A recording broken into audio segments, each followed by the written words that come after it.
Hello and welcome to this week's episode of the CI Soprts Zone. I'm Christopher Huslig. Joining with me, as always, my co-host Thomas Garvrick, and we're joined once again by the general manager of Clutch Sports Media, Jonathan Michael. And fellas, before we get going, we have a very, very special guest on our episode today. Very familiar to most of you who have seen the podcast. He has been on several times, but yesterday he achieved a major milestone, and in case you guys thought, oh, these guys have no clue what they're talking about, well, he can now prove that he at least does. Our other special guest is Patrick Michael Cunningham III, who won Medium Market Best Sportscaster from Illinois. That? Patrick, that is awesome. Thank you. I don't know if I know what I'm talking about. I can fool a lot of people, I guess. I'm going to talk I had about Pekin winning the middle lineup this year, so That's right. I think a lot of people did. I think a lot of people did. To be fair, they did hit the injury bug, so that. Hello, yes, Illinois Broadcaster Association. Hey, Patrick. Yeah, they want their award back.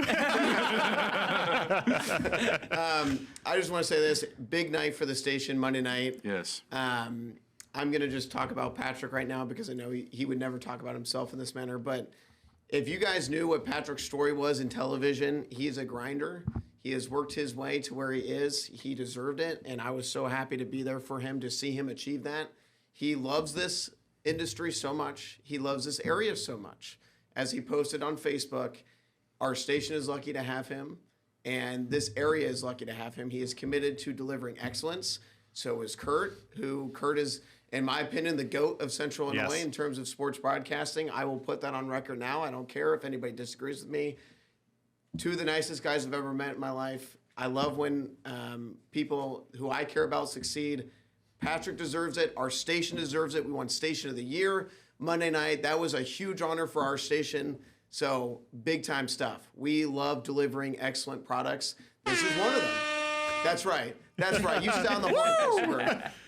But it's a testament to our station and the people that work here. And I've always said that to people on the outside of, we just have people here with big hearts 100%. who love what they do.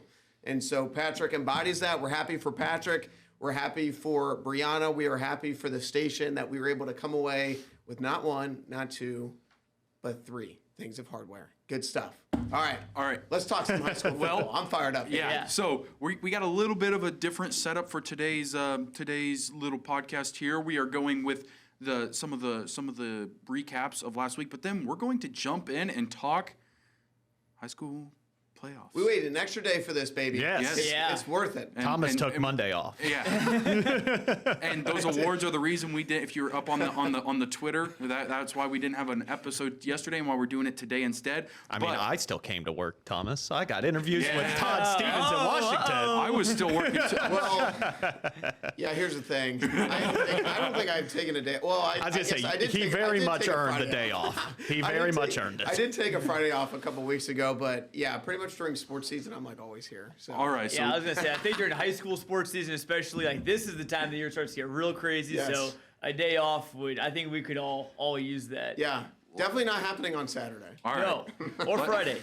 Let's get rolling here with a little bit of Dunlap action. How about the Cardiac Eagles? 4 Lord. one-score games Two this overtime. season. 2 of them in overtime. They won both of them in OT. Again, a big win for Dunlap again. Going into the playoffs. For the last few years, again, they've ended the regular season with that gauntlet of Washington, Morton, and Metamora. And some years they've struggled. Obviously, they played Washington really close. They lost in that heartbreaker to Morton week 8. They finally got it done this week against a red-hot Metamora team. Ended a Redbirds win streak. How about Jaden Schmick, their running back? 3 touchdowns, the game tire with 13 seconds to go in regulation, and then the game winner in overtime as well. Huge win for Dunlap, and they're going to be at home this week. Well, and Max Sutter takes, all the headlines, as he should. He's earned it. But that running game for Dunlap this year has been awesome with Dietz and Schmick, and it finally broke through here with, in my opinion, their best win of the year against Metamora. And I was there for probably the second and third quarter, and what impressed me is how they were able to respond back to what I thought potentially could be the dagger. Down by 7, they throw an intercepted by Jadon Cranford, who returns it back to like the Dunlap 30, 35, something like that. And with maybe a minute or two left in the third, that looked like that could have been the dagger, especially if Metamora had been able to score. Defense rose up, got a stop, forced overtime, and they came out on top, and it definitely helped their seeding. Wait a second. So Jadon Cranford and Max Sutter both had defensive Yes. interceptions in this game? They sure did. And that is why they are going to be playing football on Saturdays, people. Yes. All right. Sorry. Christopher loved that. Chris, yeah. I left him speechless. That caught me off guard a little bit. I'm not going to lie. Sorry about that one, That everyone. was a big win for Dunlap, though. Yeah, I was that's- saying that last week on the podcast after kind of the ending stretch for them. They really needed a win to get some of that momentum back. Because obviously, we're going to talk about their matchup with Pekin here in a bit. But yeah, that was a gritty win for Dunlap, who, as JM mentioned, they just love winning games after 4 quarters. What was that? You called them the cardiac Eagles? Cardiac Eagles. Cardiac Eagles. All right, another game that we wanted to take a peek at this week is that Peoria High Normal Community For the Big 12. with a big win here for the Lions. Huge win. Yeah. Three Yes. touchdown And if I win. read right, this was the to share the.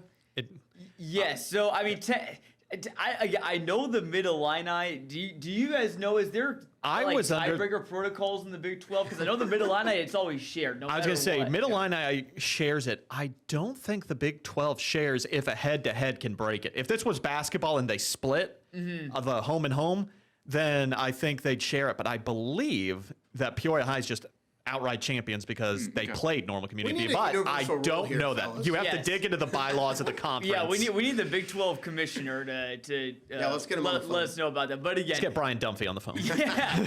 I'm sure he would say that, yes, Peoria High is outright conference champions or whatever. Brian Dunphy is a great guy. But Peoria High, I mean, just for the second straight week, 2 really good defensive performances against some great offenses. At halftime, this was a 22-14 game. It was a scoreless first quarter, which was a shock. I was beside myself. I couldn't believe no one had scored.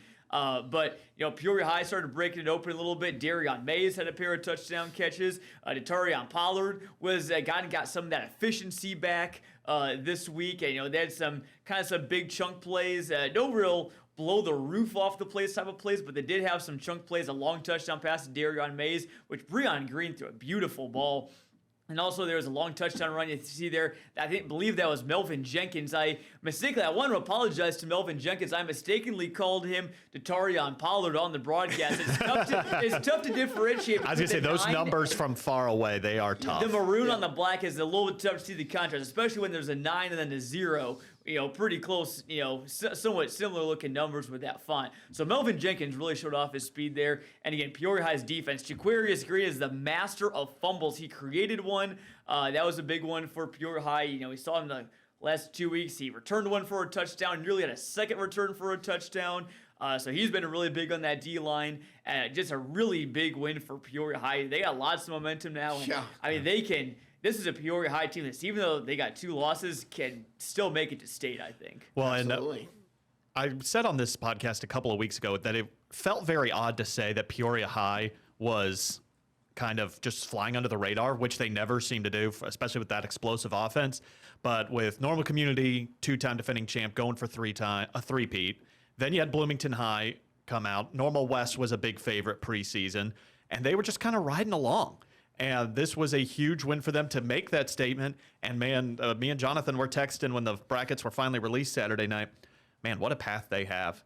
And that is a path that they can make some noise there in 5A. Yeah. Bloomington, obviously, and Morton are also in the bottom half of that bracket for 5A.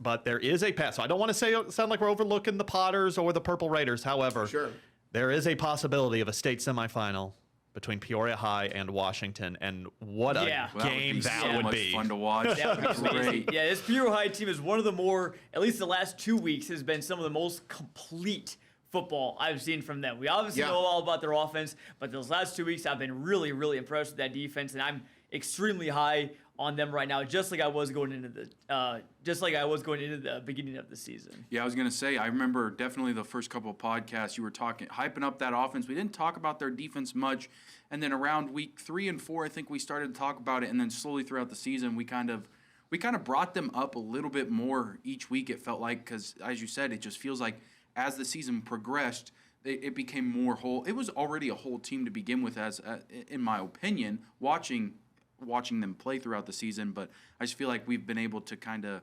It's been fun to see the team grow as a unit, and that's what makes some good football, especially when it comes to this point in the season. You got to be firing on all cylinders, offense, defense, special teams. So it's been fun to watch. So we'll see how it goes moving forward. Hopefully, Yeah, we got to give Peoria High their flowers, right? I think the fact that they held a very, very good normal community team to 14 points. Now, I know that there was a very significant injury in this game Yes. for the Ironmen, and we hope that their quarterback is going to be okay going forward. But still, I think Kurt and I were talking about this game in the newsroom and just talking about the progression and growth of this Peoria High program and where they came from. And so I want to give them their flowers.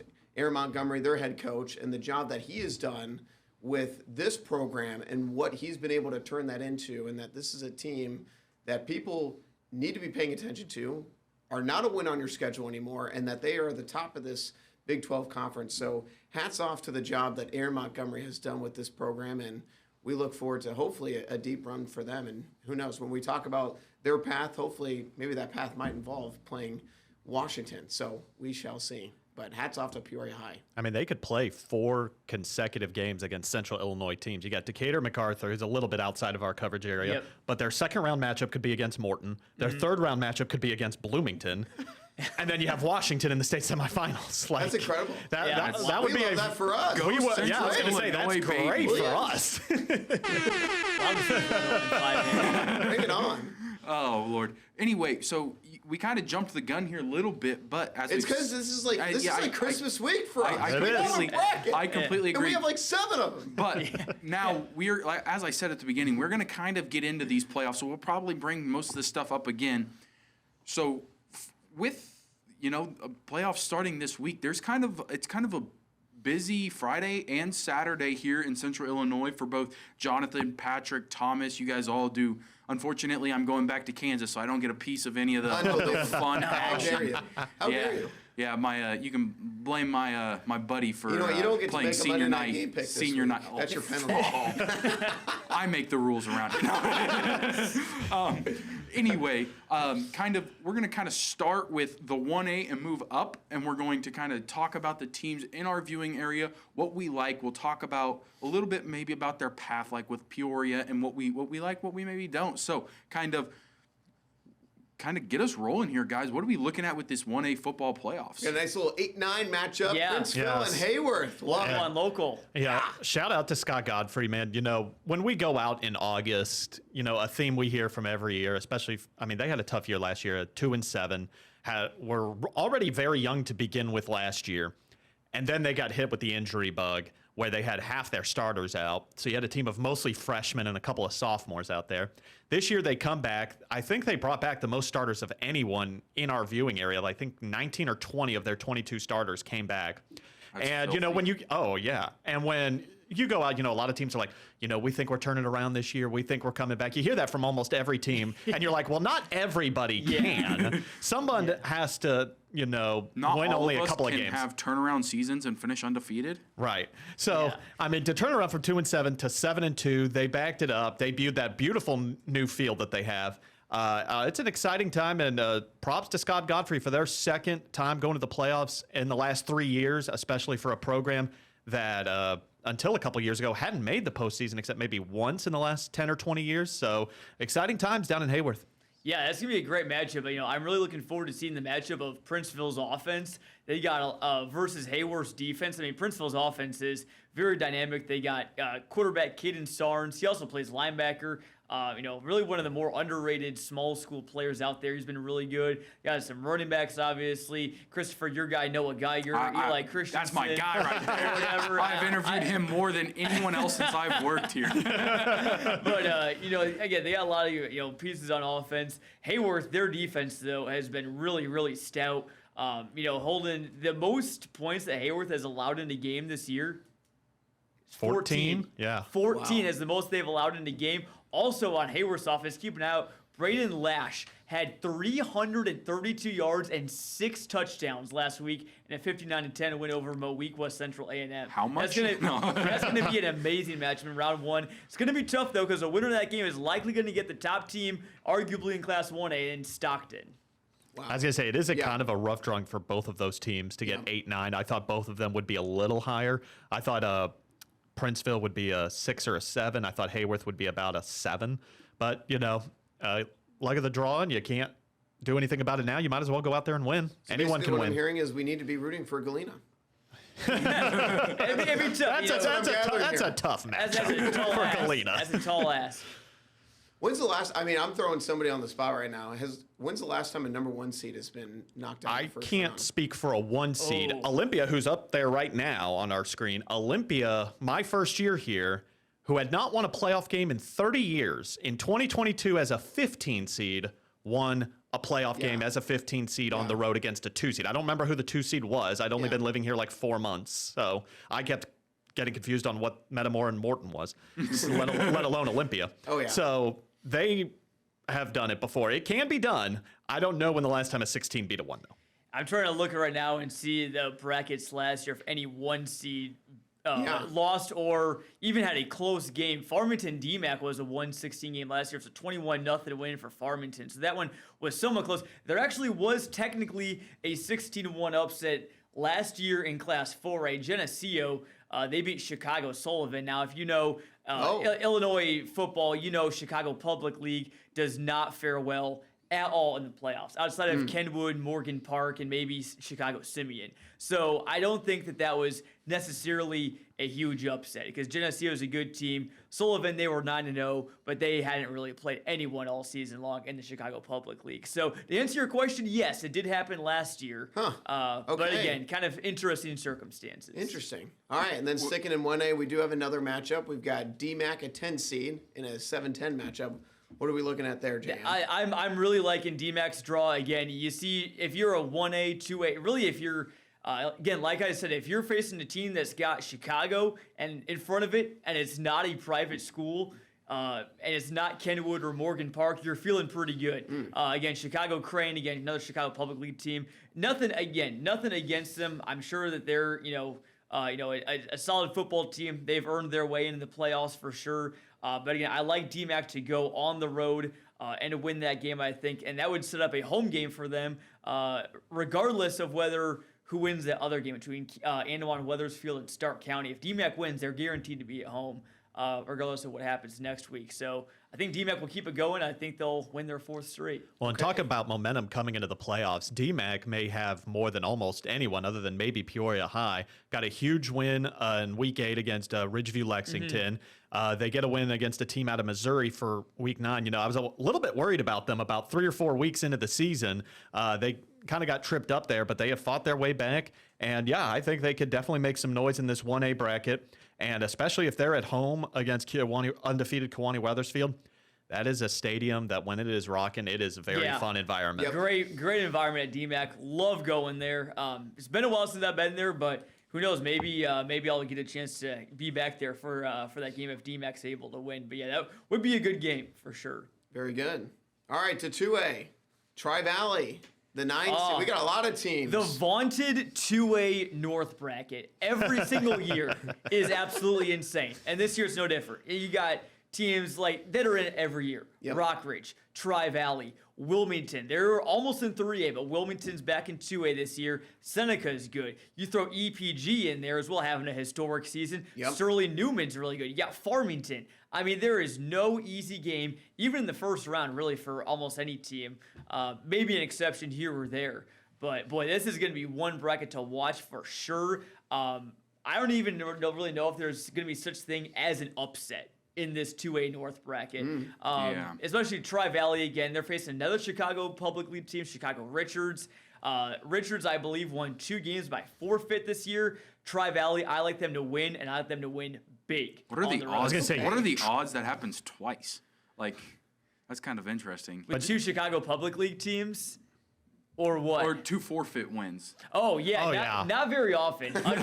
Unfortunately, it's happening a little bit more. Sorry, I didn't clarify. I was like, why is everyone confused at what I was saying? I thought you were talking about Tri-Valley being a 9 seed, which just feels weird to say. It does. I It did. does. That feel jumped weird, out to me. too. I was like, Tri-Valley is much better than a 9 seed. So what's interesting, if they win, then they would get to host a home Yes, game the next they Yes. would, and they would likely host Rockridge, which would be an amazing game. Yeah. Definitely not your average second round matchup. So we keep talking about this. I'm obviously I'm new out here too. I'm assuming the higher seed always hosts as most playoffs. Not that how that necessarily. works, No. or- So the first round, the higher seed always hosts. Okay. And then the second round, it is if it's a matchup of two higher seeds, let's say a 1 versus an 8, the higher seed will host. Now, if one team has played less home games than another, let's say Tri-Valley wins and they play next week, they would guaranteed to be at home because they're if they played Rockridge is at home, Tri-Valley was on the road, so Tri-Valley gets a chance to host in round 2. Or if they face a 16 seed, both those teams were on the road week 1, and then Tri-Valley would still host regardless because they have the higher seed than the 16 seed. That makes sure. I just wanted to clarify that. It was a 'cause very it interesting gets wrinkle confusing. that when Yeah. I found that out, I'm like, that's interesting. That was very bizarre for me coming from Texas. Yeah. So basically, Yeah. they don't want anyone to have to go on the road 2 weeks in a row if they can help it, because then you have to drive up to like Chicago twice. That's 6 hours of traveling or whatever. Sure. That Which is makes why if you're like a Tri-Valley who's a 9 seed, you're in a 50-50 matchup. If you can get through that first game, all of a sudden, okay, now we get round 2 in our house. Yep. We might be considered the underdog in a 1-9 matchup, but hey, at home. We're playing in our house. Well, and Exactly. we were talking about Peoria High, Washington in the semis. In this bracket, in the quarterfinals, Farmington? EPG. Are you Oh, kidding me? That would Yeah. feed Wow. generations of It Central would. Illinois families. I would beg Kurt to send me to that game. I'm gonna beg Kurt to send me that. I mean, Owen Adams versus Carson Noy and company. I mean, It might be the first to 60 in that yeah, game. that would be those are two electric offenses. EPG's running the no huddle all year. It's a shame that they have to play each other to get to the what? That'd be called what? The regional final then? It'd be the state quarters. semifinal. Yeah, state semifinals. What they'd be playing for, they would meet in the state quarterfinals. Yeah. Wow, And wow, you never wow, know. wow, Maybe they end up facing Tri-Valley in the semifinals. We could have all Central wow. Illinois Awesome. semifinal. I'm Never really know, excited about but that. That's what potential I'm matchup. rooting for. That would make the podcast more interesting. Only Central Illinois No one wants to school. listen to us talk about random Hey, we stuff. got the podcast going for a little bit more. Give me something to talk about. Yeah. I love both schools. Both Farmington and El Paso Gridley have been really good to me. I did features on both of their marching bands who have had wildly successful seasons as well.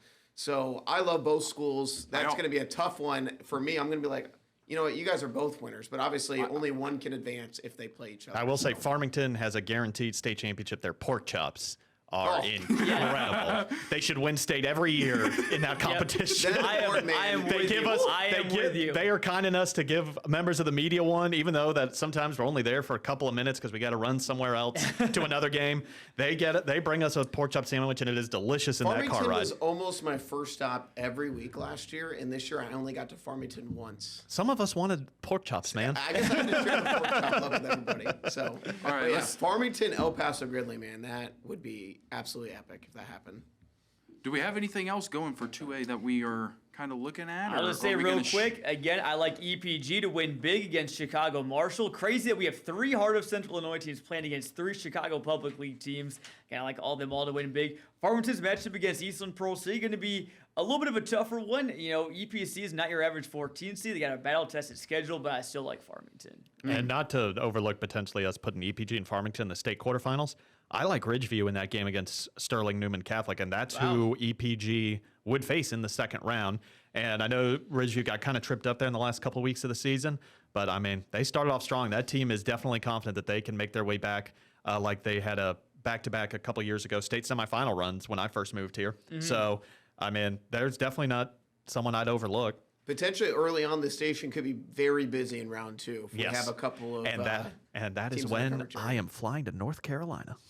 Oh, me and Thomas are the only ones standing 10 toes down in Central I'm Illinois. sorry, my the whole brother's time. getting married. I can't do anything about Kurt was that. calling me. Hey, yeah, Kurt, you need me to clear my schedule for next week too? Yeah. Someone's got to go to state soccer up at Hoffman Estates. Good Fair enough. heavens, man. Fair enough. It's good things. It means that teams in our coverage area are doing well, and we love when our high schools in our coverage area are doing well. So, all right, Christopher. Shifting now. What do we got in the other To 3A. 3A. What what do we got? 3A, we got BCC in the north bracket, Olympia in the south bracket. Again, that 3A line, the north-south line, went right in between BCC and Olympia this year. So again, Central Illinois is right kind of in the north-south dividing line. So yeah, BCC again, I really like them to make a deep run. I'm looking ahead for them. Quarterfinal matchup potentially against Richmond. Burton would be really good.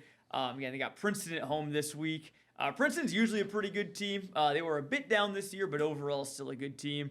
BCC is just so talented. Valshin Powell and Matthew Brady and all those guys. I mean, there's so many more that they have as well. But they're just not your average Class 3A team. If I had to guess, I think there's going to be a lot of those kind of public 3A teams that are going to look at BCC and be like, why are they playing in our class? But here's the thing.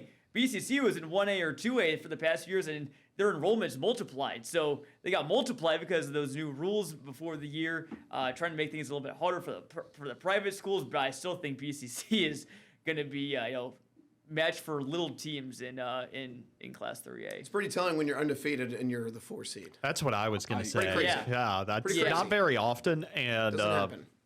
yeah, that was just, I expected them to be at max maybe a 2.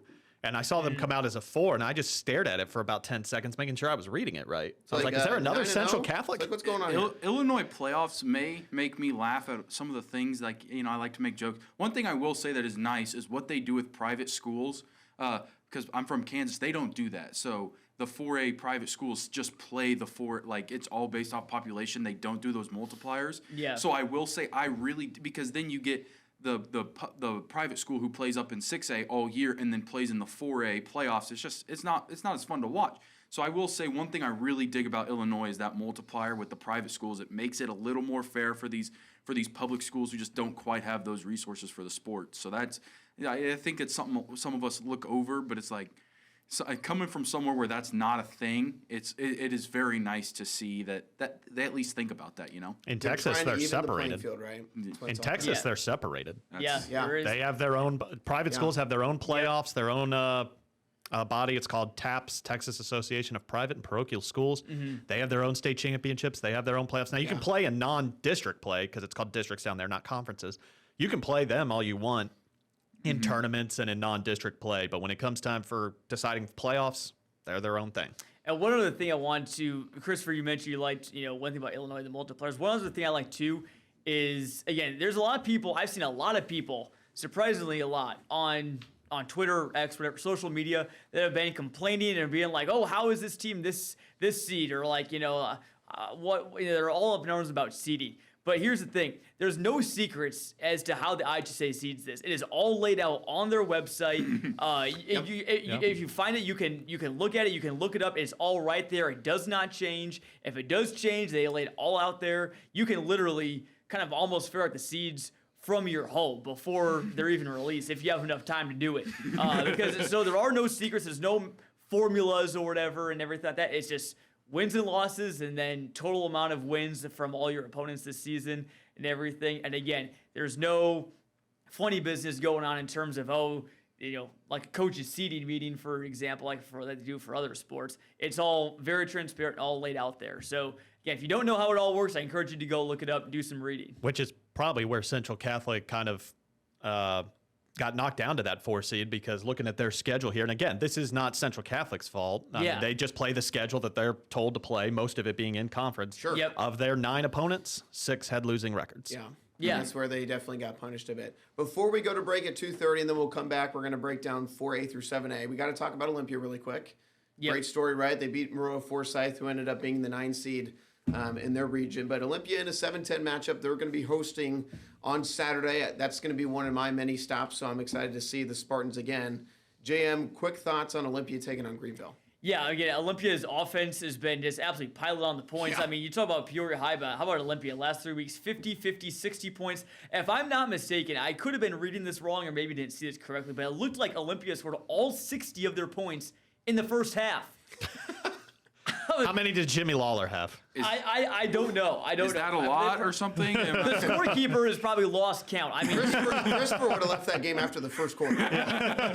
See, Can't be having this. after kickoff, I'm going home. Like, oh no, I'm good. Yeah. The one thing about Olympia, again, keep an eye on again. I think Olympia has got all the tools to make a deep run. They just need to, again, eventually you're going to have to start playing some good defense. And they have a decent defense, but there have been some times they're not really going to shut out anyone. They are sometimes prone to giving up some points. So that's the biggest thing. If Olympia can hold teams to under 30, even under 20, I think they could be in for another deep run, potentially quarterfinals or so, maybe even more. We'll see. I like it. I'm excited to see the Spartans. Well, as Thomas said, we do got to take a real quick short break. When we be back, we will talk 4 through 7, and we'll see you guys here in a bit.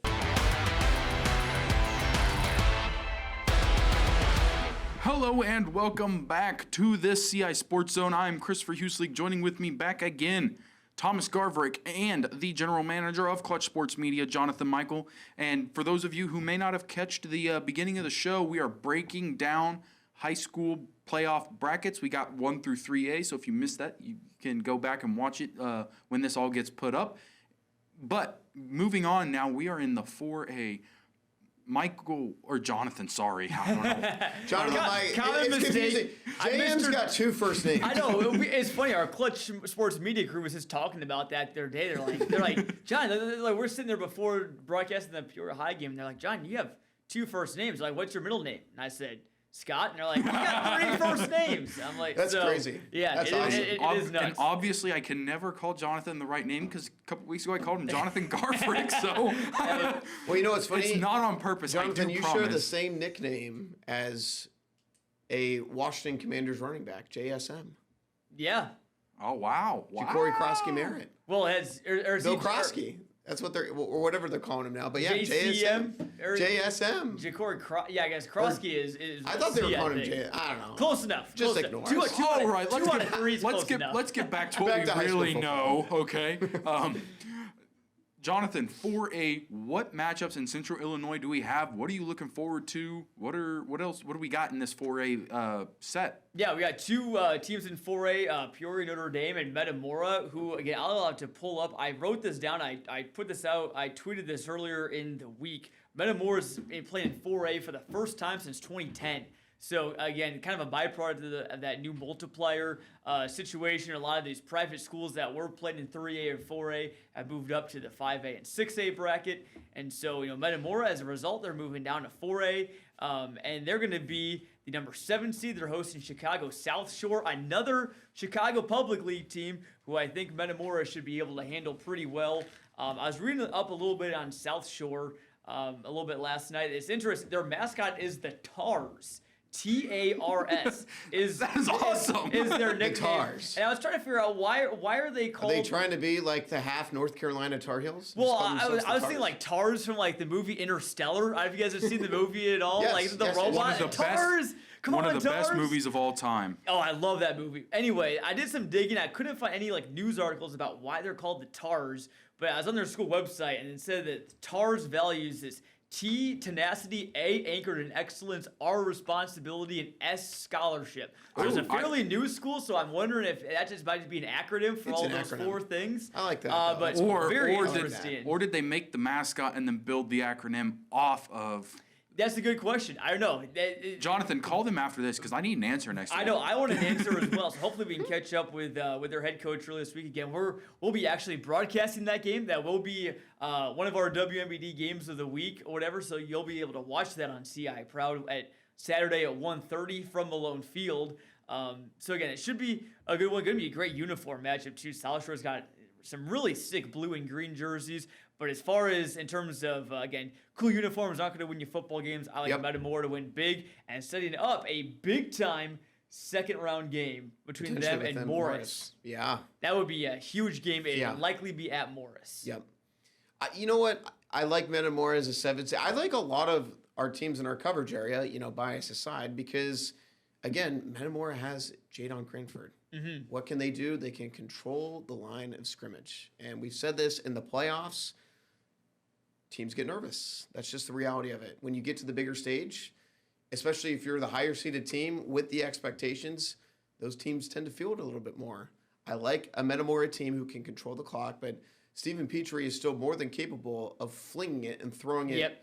I really like Metamora, and it would not shock me if they were able to win their first game and then if they shocked Morris. Yeah. I think they could do that for sure. I think so. Again, we put Metamora in a 4A bracket. I think they get more dangerous. I know Morris, they've also been in 5A before, so they're kind of in the same boat. But yeah, I think that Metamora Morris game round 2 could be a real barn burner. And then for P&D, they go on the road. A bit of a tough draw for P&D. They go 7-2. They got to go all the way up north to Marengo. Where is that? Northern part of the state, somewhere around Rockford-ish. Okay. Area somewhere, Yeah. I think. We will not be there for that game.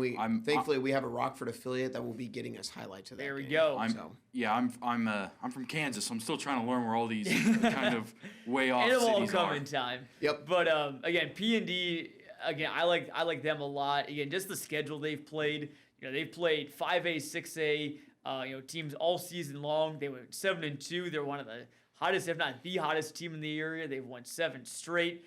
They've had postseason success before. You might remember they beat Rochester, again, who's perennial powerhouse. They beat Rochester in overtime last year. Yep. One of the state's biggest upsets, at least some people thought, in round 1. I like them to beat Marengo. Now, if they win that game, and assuming the favorite wins the other game, P&D would host number 1 seed and probably the top team in Class 4A, Lombard Montini, in round 2. That would be a huge game in Peoria. What an Love it. awesome school name. Sorry, that was... The Irish versus the Catholics. I love that. I Go love that ahead. storyline. Bring it on. Montini, I know, is Manifest a school a lot of people wish to see at a higher class just because they're a smaller school, kind of like P&D. Again, they're in there. They got multiplied their enrollment, but they're extremely good, and it would be a great matchup, I think. Absolutely. Is there anything else in this 4A bracket that we are keeping our eye on that you like, or is that...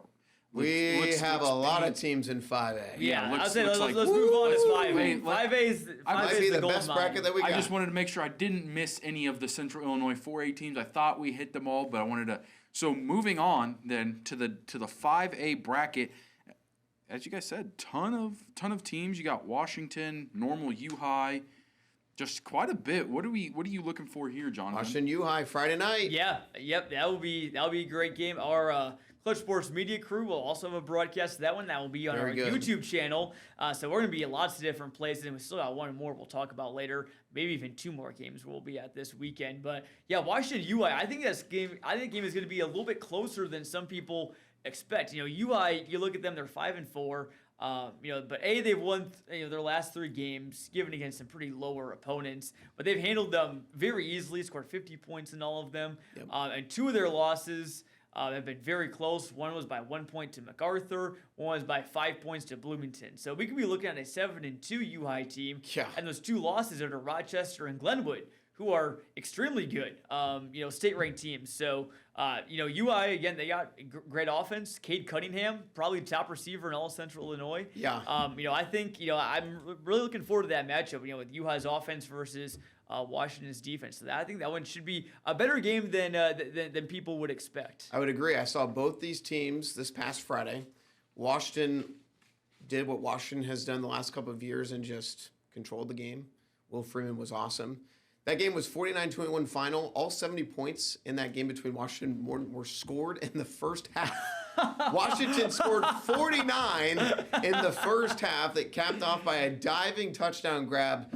Washington looked really good against Morton, and then U-High, it was a nice little tune-up for them. Cade Cunningham had a huge game Friday night for them. But to your point, JM, the Pioneers are not your typical 16 seed. They are much better than their record indicates, and we've talked about that all season long. So I think, to your point, I think that game will be a lot closer than what people might think. Yeah, definitely. And another game that should be pretty close is Bloomington and Muscuda. Yeah. That's a 7-10 matchup. Bloomington's hosting that. Winner will get either Oak Forest or Champaign Centennial. I think Oak Forest will win that game. I do think Oak Forest, though, if Bloomington's able to beat Muscuda, again, Bloomington's got to kind of shake off. Again, they won last week, but overall, kind of a sour end of the season for the Purple Raiders, who lost again 3 in a row to Community, P&D, and Peoria High. Yeah. Again, if they're able to get past Muscuda, I think Oak Forest is definitely a winnable game. Okay. They have not played a great schedule this season. I'd say Bloomington is a little bit more battle tested than them.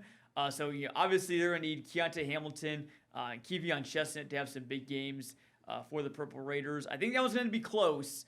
Again, that one I think is probably the closest game to a toss-up. Sure. Of all our area games here in this round one is Bloomington Muscuda. Yeah, I'm excited. I have not seen Bloomington all year. It just hasn't worked out in my shooting schedule to get to see them, but I will see them on Saturday. They're going to be my third high school stop of the day on Saturday, my fourth game of the day, because ISU also plays in Bloomington at 2 o'clock, so I'm going to catch the Redbirds as well. So excited to see Bloomington. Hopefully that's a night game, so hopefully there's a good showing for their student body for that one. And then kind of the next game in the bracket that I'm seeing is that we talked about them how really like their kind of lineup in this with Peoria High School leading with Decatur, MacArthur there. So once again, what do you like about this matchup? And then also, obviously, we look ahead. It could be a pretty solid run there for Peoria as they have a chance to face Morton in the next round, and then if Bloomington can keep winning Bloomington later on, which would be very fun for us to be able to keep talking about these several Central Illinois teams. What are you looking for in Peoria? Yeah, this might be the Central Illinois bracket when it's all said and done, which is cool. Yeah, really, for sure. There's also some other, somewhat, I know Mahomet, Seymour, they're not in our coverage area, MacArthur, not quite in our coverage area either, but they're somewhat local. Yep. But yeah, back to Peoria High. I think they should be able to roll fairly easily against Decatur MacArthur the way they're playing right now. I actually remember broadcasting a Peoria High MacArthur playoff game back in, I think, 2022 was the year, I think, Peoria High, they ended up going to the state finals. So maybe a little bit of deja vu there. And again, we talked about their path.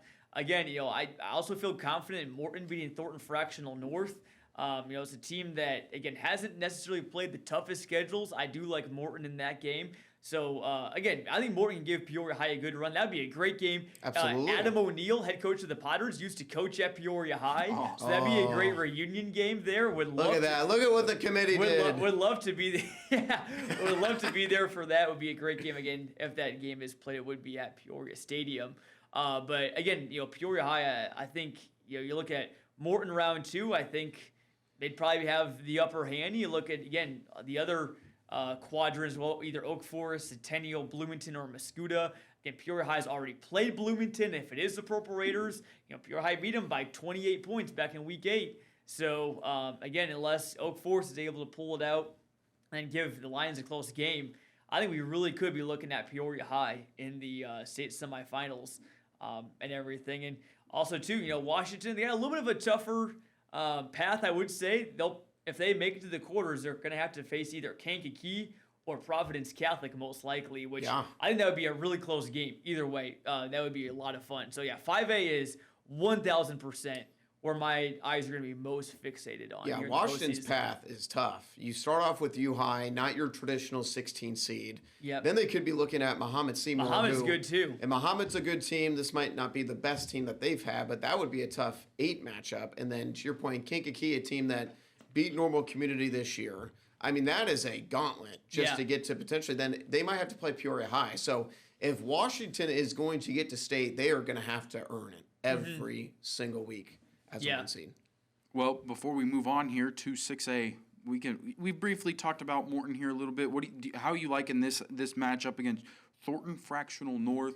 One of the longest names for a school. I just lost my breath trying to say that. Well, if you do the practice of, I know a lot of people in media for schools that are not in their area, obviously like Limestone. We don't call them Bartonville Limestone, but because we know where Limestone is. But if for people that don't know where Thornton Fractional North is, Calumet City. In practice, we would say Calumet City, Thornton Fractional North, which is just a complete mouthful. But I remember TF North, they played Peoria High last year in the, I think, second round of the playoffs or whatever. Peoria High won that game pretty easily. Looking at their schedule, again, they've only beaten one team that's gone in the playoffs, and that was a 5-4 Hillcrest team, and they beat them by 1 point.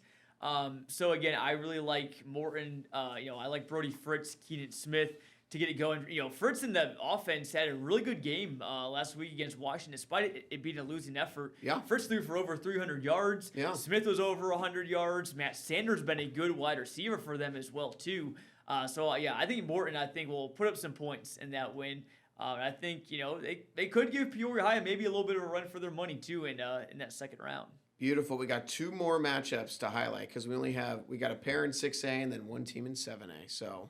Yes. We have 2 matchups to talk about in 6A. I'm sorry. We got Normal I misspoke. West. That's right. Normal My West taking apologies on to the Wildcats. Normal Community and then Dunlap Pekin. So Yeah. what do we got for that in the 6A there, Jonathan? Yeah, well, obviously, Dunlap Pekin is the big game. We'll start out with Normal West, though. Unfortunate for them, again, they are in the same quadrant, not quadrant, but they're on the same side of the bracket as East St. Louis, which, if you've been following high school football around here for a while, you know that how unlucky they've gotten with having to face the Flyers, for 3 straight years now. Yeah. The good news is that they don't have to play them until the quarterfinals. Correct. But I do like West Path a lot. We got South Holland Thornwood in the first round. It's a team that made the playoffs this year. Historically has not been that great. But so hats off to them for making it. But I do like West in that one. Then round 2, you're looking at the winner of, again, Chicago Good or Chicago Simeon. West played Simeon last year, won that game. We broadcasted it. It was a close one. I do like West, honestly, to make the quarterfinals and face, no matter who they face, it's going to be tough because they're either going to face East St. Louis, Joliet Catholic Academy, who is a powerhouse, snuck in at 4-5 because they played a loaded schedule. They're really good. Yeah. And then Chatham Glenwood, who's Yeah. one of the top teams in the state as well. So it's going to be a rough quarterfinal for West, I think. But before then, I think they can get 2 playoff wins. West is on my stop of the Saturday, so they're stop number 2. I saw West briefly against Urbana. They took the opening kickoff for a touchdown, got a 3-and-out, and then took the ensuing punt return for a touchdown. So, I remember you texting us about that. That was Wow. crazy. Oh, right? it was awesome. So the Wildcats they're ready to go. And then the Yeah. other 6A matchup we have is something that's kind of familiar to us. We've seen it. Yeah, We've seen it. I was at We're this getting game. some deja It was vu. awesome. It was a really great overtime game. I believe it was 1 point. 1 point. Pekin missed the PAT, and then Dunlap went and scored. So And won the game. Dunlap Pekin. What do we got, Jonathan? This time it's at Dunlap, though. It is. This is the game of the first round for Central Illinois. And again, will be one of our WMBD games of the week as well. We'll have a free live broadcast for that one at 7 p.m. on Friday night. So tune in for that. You're not going to want to miss it. Yep. But yeah, going to be an amazing game. Again, Dunlap coming off that win against Metamora. Pekin, they had to win 3 straight, to make the playoffs, but they've gotten there. They beat East Peoria 35-14 last week. Pekin, they were banged up when they faced Dunlap the first time. They didn't have Dylan Anderson. Yep. They're even more banged up now because Ty Jackson, their running back, is out. that Bobby was Martin, rough. a linebacker for them, is also out as well.